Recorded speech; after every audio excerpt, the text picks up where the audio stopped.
थोड़ा सोचिएगा कि दक्ष प्रजापति की पुत्री है सती मैया। दक्ष प्रजापति की बेटी है माता सती और दक्ष प्रजापति की पुत्री माता सती है। जब दक्ष प्रजापति की बेटी होकर, इतने विद्वान की बेटी होने के बाद में, इतने सत्ताधारी की पुत्री होने के बाद में, इतने वैभवपति की बेटी होने के बाद में, जरा विचार करिए, उन्हीं के घर में, उन्हीं के यज्ञ में बेटी अपने शरीर को छोड़ रही,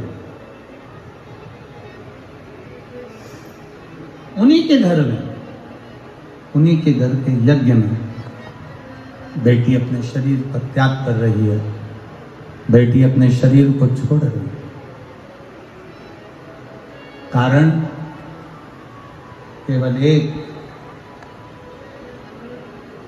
जो शिव के सम्मुख में झूठ, शिव के सम्मुख में प्रपंच, शंकर भगवान के सम्मुख में झूठ, प्रपंच, छल, बेईमानी से थोड़ा सा भी संग शंकर भगवान का कर लेता है, थोड़ा भी संग शिव का कर लेता है, उसको एक ना एक दिन पछतावा करना ही पड़ता है।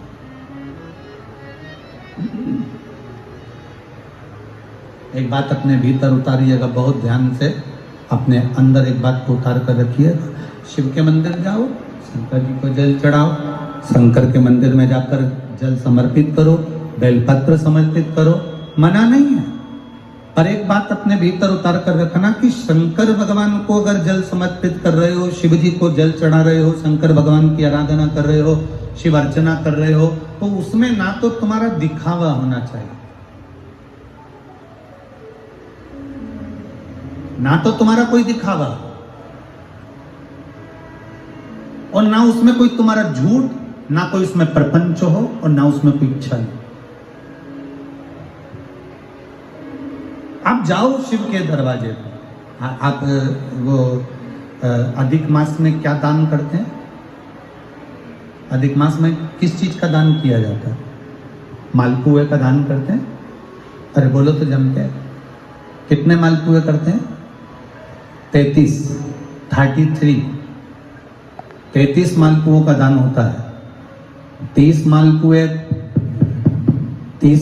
तो 30 दिन के हो गए, और 3 जो मालपुए होते हैं उसके ऊपर जो 33वें 3 मालपुए जो होते हैं, वो एक मालपुआ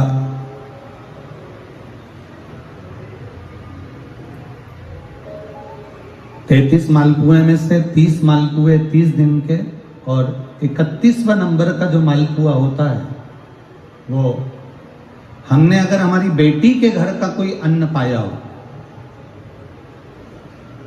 हमने अगर अपनी बेटी के घर का कोई भाग ग्रहण कर लिया हो, हमने अपने अगर बेटी के, बहन बेटी के घर का कोई चीज खा ली हो, तो हमको दोष ना लगे। 32वें नंबर का जो मालपुआ होता है, वो हमने अगर किसी संत, गुरु, ब्राह्मण, साधु, सन्यासी, तपस्वी, साधक, उपासक, किसी विप्रजन, किसी ब्राह्मण जन के घर का यदि हमने कुछ खा लिया हो, तो उसका दोष न लगे। यह 32वें नंबर का मालपुआ होता है।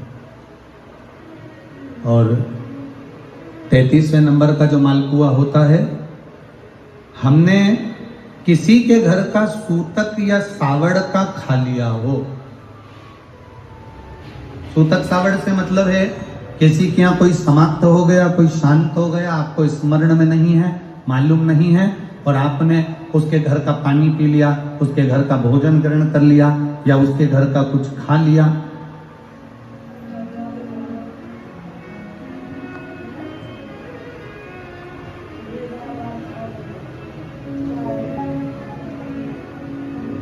हमने अगर कुछ खाया हो, कोई के यहाँ शांत हो गए, कोई के यहाँ समाप्त हो गए, और उसके घर का यदि हमने कुछ पा लिया, कुछ पानी पी लिया सूतक का, तो उसका दोष न लगे। और यदि सावड़ में, सावड़ से मतलब है कि घर में बच्चा हुआ, संतान हुई, बेटा बेटी हो गए, बच्चे हो गए, और उनके यहाँ सावड़ लगी हुई थी, इतने दिन का उनके यहाँ पर सावड़ था, उसके घर का यदि हमने अन्न खा लिया या पानी पी लिया या हमने कुछ ग्रहण कर लिया तो दोष ना लगे। इसलिए हमारे सनातन धर्म में 33 मालपुओं का वर्णन है, 30 दिन के तो वो और 3 वो।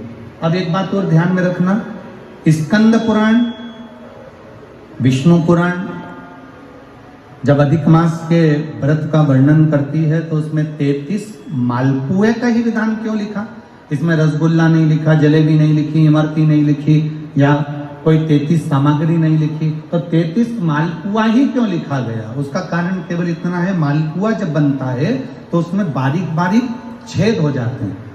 शास्त्र के अनुसार जितने छिद्र मालपुए के अंदर रहते हैं, अधिक मास में 3 वर्ष में एक बार यह मालपुए का 33 मालपुए का जो दान दिया जाता है, इससे जो जीव हमारे पूर्वज, हमारे जो गए हुए जीव हैं, कई भटक रहे होते हैं, कोई किसी योनि में है, कोई किसी जगह भटक रहा होता है, तो वो उस योनि से हमारे केवल अधिक मास में दान कर देने से वो उस योनि से मुक्त हो जाता है। इसलिए इन मालपुओं का वर्णन है, इसलिए इन मालपुओं का वर्णन किया गया है। अब एक बात अपने भीतर उतारिएगा जरा, कि अपने जीवन काल में हम करें, दान करने की मना नहीं, भजन करने की मना नहीं, संकीर्तन करने की मना नहीं, भगवत भजन करने की मना नहीं, पर दिखावे से परे होकर, झूठ से परे होकर, असत्यता से परे होकर, एक बेटी आई है जिसने कोई संकल्प था जिसका पूरा हो गया है, तो वो 10 किलोमीटर दूर से दंडवत करती करती यहाँ पर कथा के पंडाल में आई है।